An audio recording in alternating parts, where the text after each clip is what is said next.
This program is designed to provide general information with regards to the subject matters covered. This information is given with the understanding that neither the hosts, guests, sponsors, or station are engaged in rendering any specific and personal, medical, financial, legal, counseling, professional service, or any advice. You should seek the services of competent professionals before applying or trying any suggested ideas. Hello, and thank you for tuning in to A Sharp Outlook on K4HD Radio and Talk 4 TV. I am Angela Sharp, your host. Our armchair discussions with industry experts will give you the steps, tools, and information to be successful in business and to prepare you to be your best self. Hello, I'm Angela Sharp, and thank you for joining us at A Sharp Outlook. We're going to have a conversation one-on-one today about something I know you're excited to know about: tax codes, tax code secrets. They're not really secrets. What they are tax codes that, unless you are aware of them, you don't get an opportunity to take advantage of the benefits. So I want to go through some of those benefits that are there and give you some information. But I want you to know this is not complete, because there's probably hundreds and hundreds. In fact, there are hundreds and hundreds and hundreds of tax codes out there. And you're just getting just enough to hopefully, pique your interest to look further or contact expert advice from tax consultants. Tax code benefits and deductions are provisions that allow eligible taxpayers to reduce their taxable income or tax liability. They come in two forms: deductions, which reduce the amount of income tax subject to taxing, and benefits, which include credits and specific exclusions. The differing interests of the tax code versus the IRS is pretty vast. The cost of not acting on those differing interests is huge, and what you don't know can hurt you. That is really important. If you're leaving thousands on the table, seek the advice of professional tax consultants and keep your money in your pocket.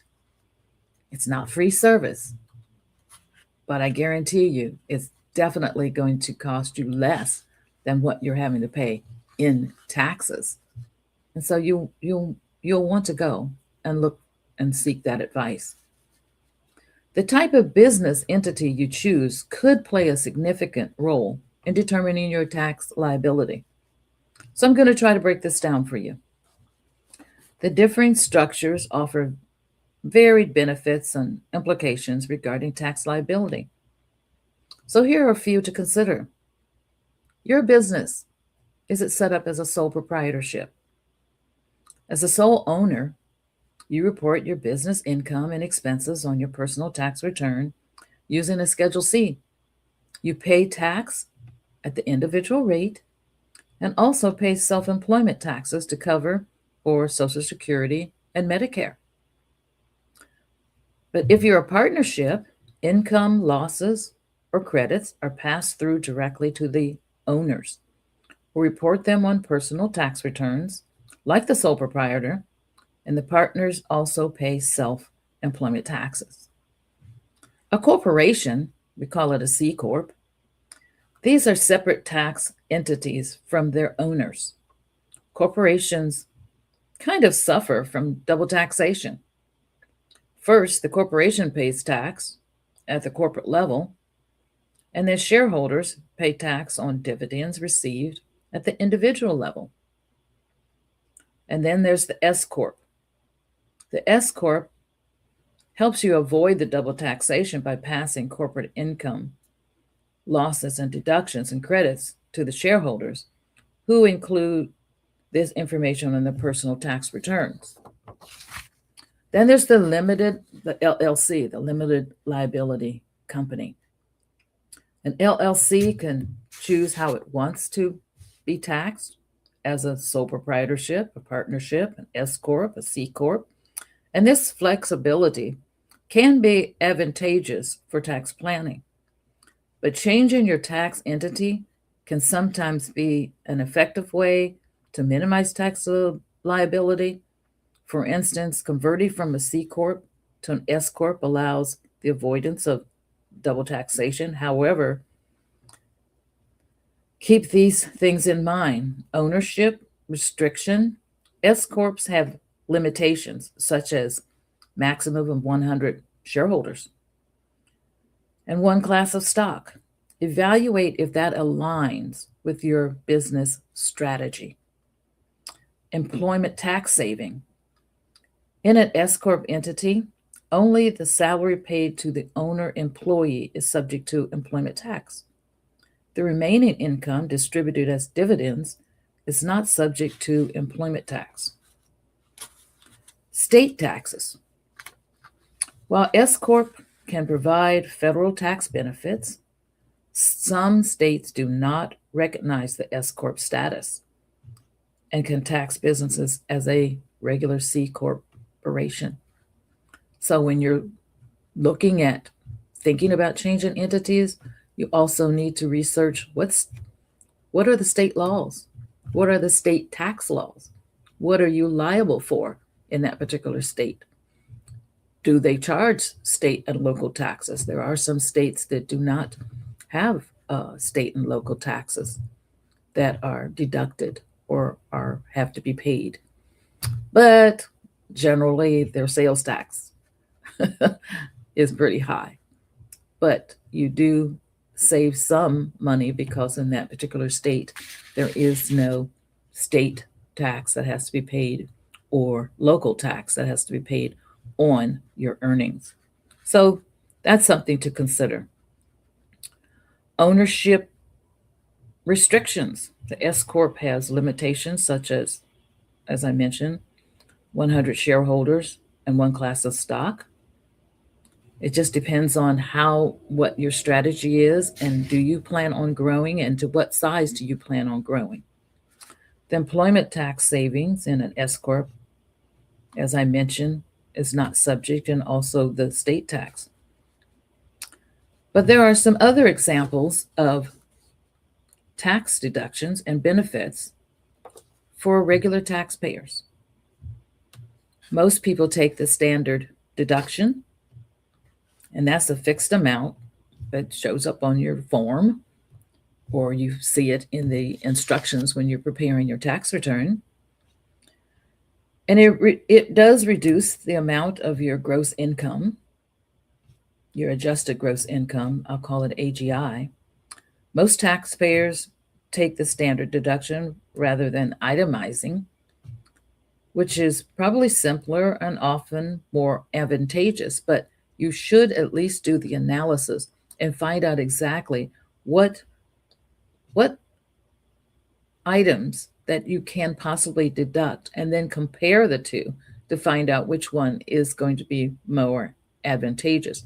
Keep in mind, you have to be keeping receipts, you have to be logging these because you're going to have to identify each one of those particular deductions and you're going to have receipts for those deductions. But in some cases, there are deductions that you probably are not taking advantage of because you see the amount of the standard deduction and you say, oh, well, this is simple. And even some of your tax preparers are probably doing the same thing. Or if you're using one of those tax preparation software, it'll probably advise you to just take the standard deduction. But if you know that you've had additional expenses throughout the year or something unusual, maybe you invested in a stock and it went, the wrong direction for you, that would be something that you would be able to deduct because that was an investment that you lost on, but you cannot get that benefit if you're taking the standard deduction. And so there are a lot of different deductions. I'm going to try to go through and hit some of the key ones. But that's something to consider. At least compare the two to find out which one is the best direction to go. Itemized deductions, instead of the standard deduction, can itemize certain expenses, and shows up on your tax return. It's a different schedule, and it will reduce your AGI if the total is greater than the standard deduction. Here are some deductions. Retirement contributions, contributions to retirement plan, your 401k, your IRA, are often tax deductible or tax deferred, meaning they reduce your current taxable income. So you're able to deduct that.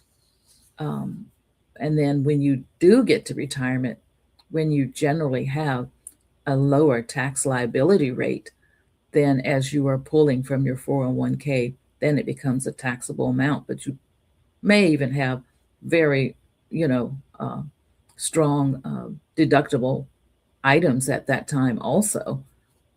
So it will reduce your liability. This could result in significant tax savings and help build your future security. Educator expenses. Eligible educators, teachers, counselors, principals can deduct a limited amount of unreimbursed expenses for classroom supplies, books, and computer equipment. So if you have one of those professions, please keep track of the expenses, because I hear all the time that teachers are having to pay for supplies or pay for different things for their class because there's not enough budget, or it's not part of their curriculum, or they're wanting to take a trip or something like that. They try to raise money, they fall short. You're using your own personal financial. Then you're able to deduct this as if you are itemizing. As I said before, if you are itemizing these expenses, you're able to deduct that. And that can result in significant tax savings. Individuals who use a portion of their home exclusively and regularly for business purposes may be able to deduct associated expenses such as percentage of mortgage, interest, rent, utilities, repairs, different things like that. And it's based on the square footage. It's something that a lot of people have taken advantage for. Specific IRS rules apply to eligibility and the calculation. So you'll want to do some research on that particular deduction to find out, if it will benefit you based on the calculation. Is it really going to be enough? You just can't go in there and say, oh, I'm just going to put this amount down there and think you can deduct. There are rules. You have to know the rules and check that out. Business expenses.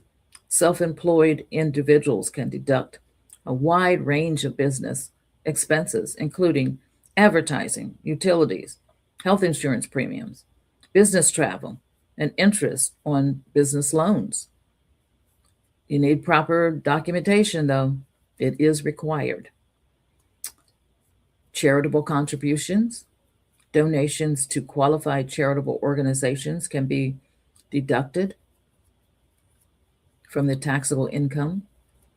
And during these days and times when there's so many in need, I know many are contributing to nonprofit organizations that are helping to provide food and helping to prevent homelessness, and helping to help those that are disabled, those that are veterans, different things like that. If you're making contributions, you should have some type of schedule that shows how much that you have contributed, how much you have paid. A lot of these organizations that you send to, they will send you a report at the end of the year as to how much your contribution was.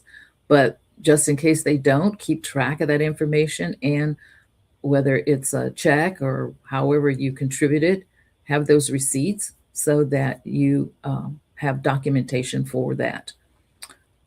Medical expense.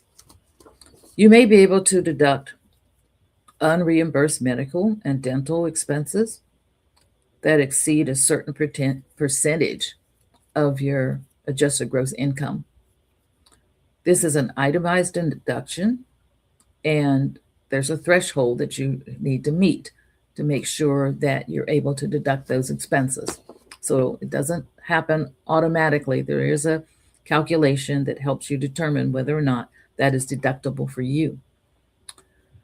Dependent care benefits. Tax benefits are available for expenses related to the care of dependents, such as a child or dependent adult, to allow taxpayers to work or look for work. Often takes form of a tax credit, which directly reduces your tax liability. There are a lot of tax deductions that are available, and you want to be able to take advantage of all of those. Some of the other ways of reducing your liability is to have the opportunity to take advantage of some of the tax credits. The tax credits that are out there, for instance, 100% bonus depreciation. Those that have a business where you have assets and you have equipment and things like that, being able to qualify for deductions for depreciation. They say for 2025, it's being made permanent for qualified property placed in service after January 19th of 2025 and can be used on both new and used equipment. So if you're a sole proprietor and you have an office, or you're a C Corp or a partnership, or you have an outside office and you have office equipment, and you have computer equipment, and you have machinery equipment and things like that, you'll get the actual cost of that item itself, and you look for the depreciation schedule in the IRS to find out exactly at what rates you can depreciate those items. You can't make them up. There are schedules that let you know exactly how long a computer lasts, and that's how many years you're able to depreciate it. So you divide it up in months, and this is how many, how much you get to depreciate for those particular items that you have purchased. And so using that as a deduction or a credit for your tax liability is very beneficial. I believe most companies out there are utilizing the depreciation schedules and taking depreciation instead of expensing the full amount. Expensing the full amount is going to really have a detrimental effect on your revenue. And not only that, when the IRS sees this, they're also going to see that this particular item should have been depreciated over time. So you can't just expense things just to lower your tax liability and think that it's going to be acceptable. The laws, the rules are set that you have to depreciate these items over a period of time. But it does create a benefit and lowers your tax expense. Section 179 expensing, the maximum deduction has increased to 2.5 million for 2025 with a phase-out threshold of 4 million for qualified equipment purchases. Qualified business income, QBI deduction. The 20% deduction for eligible pass-through businesses has been made permanent. Yay. Phase-out thresholds were also expanded with an added minimum deduction of $400 for those with at least $1,000 in qualified business income. So that's a new law that's there, and it's something that you can take advantage of. Research and experimental expenditures. Domestic R&E costs for 2024 and beyond are now immediately deductible instead of being amortized. That is a huge benefit to you and those that have been doing research or experimental spending money for experimental things. I notice a lot of new entrepreneurs are out there. They're creating, these AI tools. They're creating, a lot of other tools that are out there. The equipment, the research, the expenses, instead of it being depreciated over time, you are now able to immediately deduct all of it instead of amortizing. Amortization is just like depreciation. It has a set period of time that you can expense it off, but now you are able to expense your research and development and experimental things. Um, you can deduct that. So keep track of those expenses. Keep track of that time that's being spent and all these different things, because those are deductible expenses in full, and it will reduce your tax liability significantly. And so you want to take advantage of that. And it's something that you definitely want to do. Work opportunity tax credit. Businesses that hire employees from certain target groups, such as veterans or long term unemployed individuals, can receive a tax credit of up to $9,600 per qualified employee. So if you are an organization, a business, a company, a sole proprietorship, a partnership, whatever, and you are hiring people that have been unemployed for a long period of time, or they're veterans that have returned and they're looking for work, or someone that is disabled and they're looking for work, when you hire them, you not only you get an opportunity to deduct an extra $9,600 per qualified employee. So not only are you getting a good worker, but you are getting a tax benefit for that worker, and you're also helping to build up their life, giving them purpose, giving them opportunity to get back on their feet. So keep this in mind when you're thinking about hiring. If you haven't done it in 2025, 2026 is a new year. There are a lot of people that are unemployed at this time. If you're thinking about hiring and you're thinking about, even seniors are coming out of retirement and going back to work. If you're thinking about hiring someone, consider those that might be in one of these specific groups. And you will not only have a good worker, but you also have that tax benefit. So that's something to consider when you're thinking about lowering your taxable rate. Small business healthcare tax credit.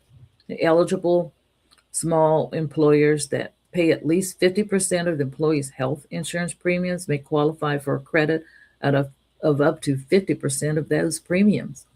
That's another benefit that's happening, and it's great if you're able to, if you're large enough, or you've come to the point where you are able to offer them health care, health benefits. You're able to deduct that expense and lower your taxable income for your organization, for your company, by providing health care for your employees and getting up to 50% of that premium deducted. A credit for employer provided child care. Now, that is a benefit that would really be great for a lot of people who want to work, but it's difficult for them to work because of the cost of childcare. A credit for employer provided childcare. A tax credit is available for businesses that provide childcare services for their employees. So you're going to get a credit, a deduction from your taxable income for providing payment, or providing services, or providing reimbursement or whatever for your employees' childcare. And a lot of single parents out there, it's very difficult for them, especially if they're not living near home, or they're not living near a friend or something like that, and they can't afford, because they're just now starting back to work, They can't afford the child care. So many of them are still at home. You may be doing small jobs, odd jobs, but not being able to actually get into a career or establish themselves because of the cost of childcare. So this would be a way of helping some of the people that are unemployed, that are wanting to come to work or needing to come to work or to meet qualifications uh, for their SNAP, and they need to be able to get childcare. If you're able to provide, you know, um, childcare services for them, or you're paying those premiums for them, or whatever, then that is a credit that gets deducted from your taxable income. Energy efficiency incentives. Businesses making eco friendly upgrades such as insulation or HVAC systems may qualify for credits extended by the Inflation Reduction Act. So if you're involved in energy efficiency in whatever manner, you're going to get a deduction for the type of business that you're in and the type of work that you are involved. And here are some other common deductible business expenses. Of course, we should know all of these, but I'm going to go through them just in case you aren't aware. So, your common business deductions, and most of them, if you're using a business software, they show up as an expense on your financial system. And most of those expenses are deductible on your taxes. But let's go through them to make sure you understand. Salaries and wages. The cost of paying your employees, including salaries, wages, bonuses, and benefits, is fully, completely deductible as an expense, lowering the profit, lowering the taxable income for your organization. Rent. Payments for business property, including office space, storage units, is 100% tax deductible. And even if you are leasing, you're leasing a building. Maybe you have a warehouse that you use and for the supply chain, and you have food or different items delivered, and it stays in that warehouse until it's actually picked up and delivered or sent out. Well, that lease or that rent, that is deductible. There are a lot of different types of rents that are out there. Check your business, find out if you are paying any rents for anything, and know that those are 100% deductible. Utilities, expenses for your electricity, your gas, your water, the internet, the phone, telecommunications are deductible, with deductions even for a home office space usage. So if you have an office at home, you're a sole proprietor, you're working from home, keep track of your utilities, keep track of all of those expenses that you're paying out, because they are deductible based on your square footage of your office space, not 100% if you are a sole proprietor and you have a home based office. Other than that, it's 100% deductible for other companies that are outside of the home and in a building or what office space or whatever. Insurance. Premiums for most types of business insurance, such as liability insurance, which is protecting against someone falling, or protecting against, you have a consulting firm protecting against, you know, someone, maybe errors and omission, things like that. So these premiums are business insurance, such as liability, property, and professional insurance is 100% deductible. So don't be afraid to provide or get your insurances, or make sure that your business is covered from liabilities, covered from potential harm, covered from potential lawsuits. Make sure your business is protected by some type of liability insurance. Travel and meals. Business travel uh, expenses are 100% deductible, while meals are generally 50% deductible. So, and then you really need to make sure you're keeping the receipts on those, because if you are audited, you're needing to prove that you did travel, you did spend meals, it was for you. You're not paying for your friends showing up along the beach, but you actually have a business travel where you conducted business. Document the type of business. And I'm not saying you can't go to the beach. You can have a meeting, you know, at the beach somewhere, at a resort somewhere, but you need to document what you discussed as business so that it does not end up getting reversed from your tax return. Marketing and advertising. Costs for campaigns, flyers, sponsorships, and other promotional activities are fully deductible. So if you're hesitating in marketing or advertising, everyone's out there, they're shopping, but they're not maybe going into the brick and mortar so much anymore, but they are online. You need to make yourself available. You need to make yourself so that you're visible, and that might require some help from a company that provides marketing, digital advertising, so that your product can be seen, your product can appear in a very nice way so that it actually attracts and draws that potential customer in, gives them that feeling that they have to have that particular product. And you got to keep in mind you're competing with millions now because everybody is online. So you need to make sure that you have your marketing and advertising. And if you're thinking about the cost, think about that cost is going to be deductible.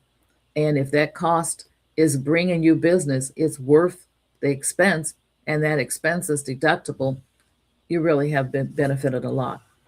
Legal and professional fees. Necessary fees for legal and accounting services are deductible 100%. And if I never say anything else, I always will say you need to talk with a professional about legal issues and your accounting. Seek out those professional services if you do not have someone in your organization already hired, because their job is to make sure that you're protected, that you're meeting all of the rules and regulations, that you are in compliance with all the laws, especially in your accounting. You want to make sure you're compliant with all the regulatory requirements with GAAP, generally accepted accounting principles, that you're aware of any new laws that have come in to that will affect your business, affect your employees. So you want to have those services. You want to be able to have services that understand your industry, understand your business, understand your forecast, because you did a budget, right? They understand where you're going, and so they're going to advise you the best way possible. And also, there's a lot, because of maybe AI and different things, there's a lot of infringement that's taking place. You may want to have legal counsel there to advise you of how to protect your particular product, your particular advertising of your product, making sure that someone is not creating your product and outselling it and you're not aware of it. So you want to have that legal and professional services out there, but they are deductible 100%. Interest on your loans, interest paid on business loans or credit cards is deductible, subject to limits for certain businesses. So it's going to require some research as to what types of loans the interest is deductible, and what kind of cards, how these cards are being used. Is it a business cards only, solely? then it's not going to be a problem. But when you start mixing that card with a personal card, um, then I highly recommend that if you're going to be deducting the interest on those cards, you need to have a separate business credit card that is used only for business transactions and no other type of spending. Then you would be safe. Your home office deduction, for most using a dedicated home office, a deduction can be calculated using a simplified method by tracking actual expenses. And you're going to want, like I said, not only are you going to want those expenses that you're tracking, but you're going to want to have hard copies of that information just in case you do get audited. So one of the thing is changing your business entity can provide significant tax benefits, but it's equally crucial to understand future implications. Each structure has its pros and its cons, and what works for one business may not work for another. So all of these things that I've mentioned, and there's so much more. Like I said, there's so much more that's out there, and you need to talk with a tax professional. But you need to understand just because this company functions this way, it is not a one size fits all. There may be some idiosyncrasies that you are not aware of that you need to make yourself aware of, or your accountant needs to be aware of, specifically a tax accountant. Every accountant does not necessarily understand all of the tax laws because accounting is a profession where it has so many vast areas that you work in. You don't necessarily um, even have the opportunity to be involved in tax. So you have a tax department. Most companies do when, and that's the only thing they um, concentrate on is tax and making sure they can reduce the tax liability. They're constantly researching for new changes in the laws, looking for new benefits, new ways to be able to reduce the liability. So they're there constantly doing nothing but research. And like I say, there's hundreds and hundreds and hundreds of codes that are out there. And searching through them, understanding them is a totally different situation. So just because you go and read them, you might read them, but you don't understand how to use it because it's connected to other information that it is not so easily recognizable when you're reading that particular code. So I would definitely advise you to always be looking for a tax professional. I'm not trying to give you financial advice. What I'm trying to do is trigger your mind enough that you become curious to find out, am I getting the best that I need for my corporation, for my S Corp, for my partnership, for my LLC, for my sole proprietorship? Are the right questions being asked to see if I am taking advantage of all of the different codes that are out there? Like I said, there's so many other codes that are out there, but your tax accountant needs to be informed, needs to be on top of it, and what you need to do is maybe ask the question, am I getting all of the benefits that I can take at this time? If not, can you research and find out what other benefits are available to me? You know, the one thing I want to say, I'll say it now because I don't want to forget. I'm not trying to give you financial advice, but I'm trying to give you enough information to make you go and take a step.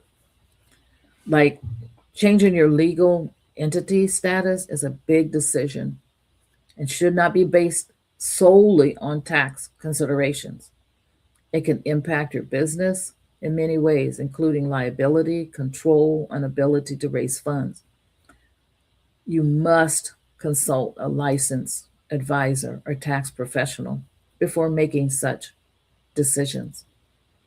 In fact, you should always be talking to a tax professional someone that is their background, who is very knowledgeable about all of the tax code and all of the benefits and all of the credits and all of the deductions and also all of the pros and cons and pitfalls. Because as I said, all of them differ. They're not the same. It's not a one size fits all. Every tax code out there does not apply to every business or organization. And so you need to know how they are divided, how they're broken down, so that your particular entity, however you set your organization up, you get the complete benefits for you at that particular status. But what would it look like if you changed from a sole proprietorship to an LLC? What would it look like if you uh, became a partnership and collaborated with someone else? What would it look like if you incorporated? If you're at the point or the size or your dreams to expand are at the point where you need to become a corporation, because maybe not making some of those decisions, not making those moves are taking far more from you than what you actually realize.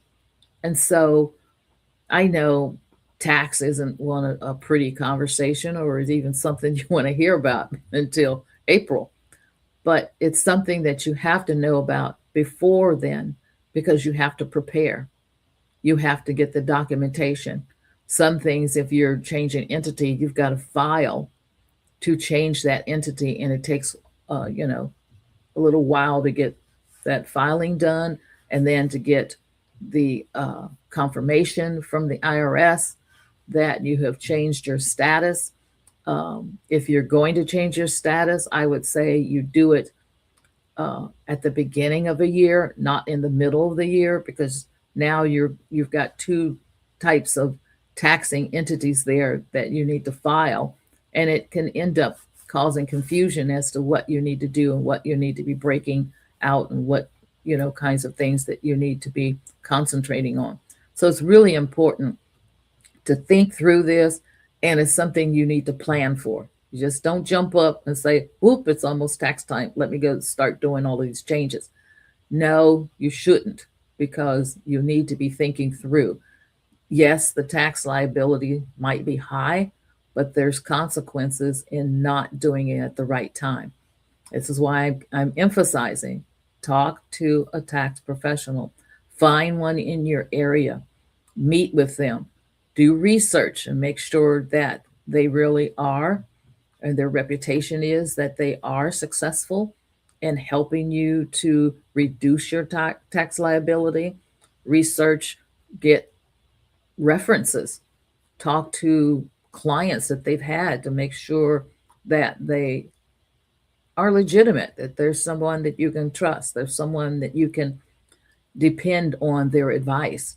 But it is something that I would recommend that you consider um, looking at as you go into the beginning of 2026. You may be pretty late to be thinking about making some changes in 2025, but I will for 2025 look to see what particular deductions are permanent and you can take 100% and take advantage of those particular laws, because you are entitled for 2025. But for 2026, I think it's a good time to start thinking about, how can I stop leaving money on the table? How can I stop giving away so much money, you know, for taxes? Surely there is a benefit to me getting this business and keeping more money in my pocket. But talk with your tax professionals. Like I said, find one that is reputable in your area and that can sit down with you, and please do some research to make sure that the person handing you this business card has the references and the uh, professionalism and the ability to be able to look at your particular business. And one of the things I would always want to, caution you on, for those that you are thinking about looking for a tax professional, just like there's different industries, there are different types of tax professionals. If you are in manufacturing, you don't want someone who their customers are probably in the food industry, or they're in um, garment wear or different things like that. You're going to want someone who understands manufacturing, understands the manufacturing site, understands the plant, understands the equipment in the plant, understands the processes, understands the timing, understands, all of the different things and the different ways, the buybacks, and all of these different things. You're going to want someone who is informed in your particular industry. It may take a little while to research that, but I would research that. Just because they say they're a tax professional and does not mean they're going to understand everything, because they need to understand your business first. They need to understand your industry first. They need to understand your goals and, like I said, your forecast, where you're trying to go, because we're not dealing with what's in the past. We're dealing with what's going to be in the future. But since I said that, you may want to even have them look at opportunities. You have up to 5 years. You may want to have them check to see that you have received all of the benefits and they were on your preparation of your tax return. And so that you are not leaving money on the table. You may have an opportunity to do a revised return and be able to take care of benefits that were never considered in the previous filings and get that money back. So I'm saying this to just advise you to consider the professionalism of the tax consultant, but make sure they're in the industry that you work in, so that you're talking the same language when you are talking about your business and what your business is doing, and the kind of expenses your business has, and the kind of expenses you plan on incurring because you're expanding, or you've spent a lot of time doing research and experimental things on your new product, or whatever the things are. You're going to be prepared and understand exactly what's going on. So seek them out and look for them. I would just begin by looking for tax professionals. And then from there, I would start considering, um, then looking for, and tell them, I would like to have some references, so that you can actually contact those people. And then there's a lot of information out there in the data ozone. And you can get any one of those research tools out there, Gemini, ChatGPT. There's a lot of them out there. Get one of them and begin to research and find out. You can look, like I said, ask for a customer list of those they've done business with. If they're hesitant, you may want to keep moving, because if they've done business for them, they should have a reputation of being excellent.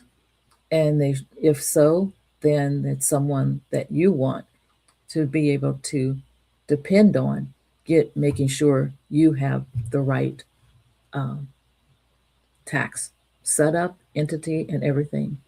I hope you've enjoyed the conversation.